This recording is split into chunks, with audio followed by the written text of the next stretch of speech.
మండుటెండలో ice cream తినాలి, వర్షం పడుతుంటే మిరపకాయ బజ్జీలు తినాలి అనేది పాత పద్ధతి అనుకున్నారో ఏమో, లేక రొటీన్కు భిన్నంగా ఆకట్టుకోవాలని చూశారో ఏమో ఉత్తరప్రదేశ్లోని ఓ క్లబ్ నిర్వాహకులు సరదాగా ఓ కార్యక్రమాన్ని నిర్వహించారు.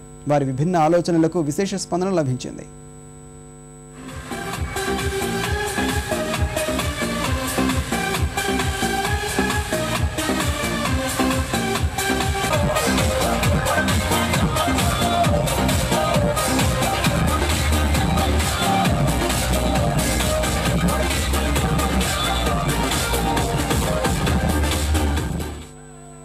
మెట్రో నగరాల్లో ఊపందుకున్న వారాంతపు పార్టీల సంస్కృతి ఇతర పట్టణాలకు విస్తరిస్తోంది.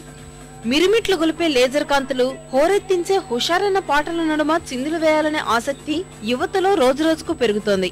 ఈ విషయాలు గుర్తించిన ఉత్తరప్రదేశ్లోని కాన్పూర్ క్లబ్ నిర్వాహకులు సైతం ఓ వినూత్న సంప్రదాయానికి తెరతీశారు. ఎండాకాలంలో మంచి స్పందన వచ్చే రెయిన్ డాన్స్ సంప్రదాయాన్ని వర్షాకాలంలోనూ ఏర్పాటు చేశారు.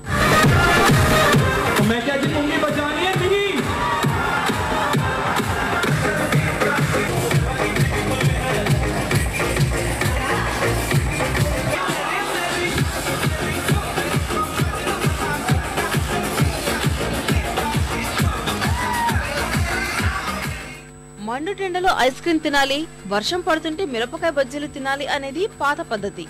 ఈ తరంలో మాత్రం స్నేహితులంతా ఒక్కచోట కలిస్తే వానలో ఐస్ క్రీమ్ ను, ఎండల్లో మిర్చినైనా ఆస్వాదించగలుగుతున్నారు.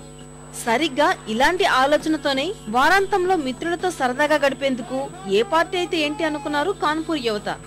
కళ్ళు మిరుమిట్లు గొలిపే లేజర్ కాంతులు, చెవులు చిల్లులు పడేంతటి ధ్వనులతో హుషారైన పాటల నడుమ చల్లని జల్లులు పడుతుంటే ఉరకలేసే ఉత్సాహంతో చిందులేశారు.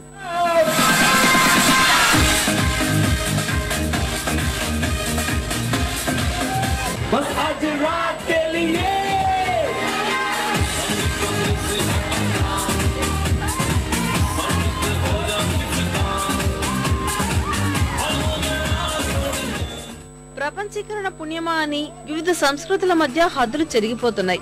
గజిబిజి నగర జీవనంలో దొరికే కాస్తంత సమయాన్ని ఆత్మీయులతో హుషారుగా గడపడమే నిజమైన ఆనందాన్నిస్తుందని కాన్పూర్ వాసులు నిరూపించారు.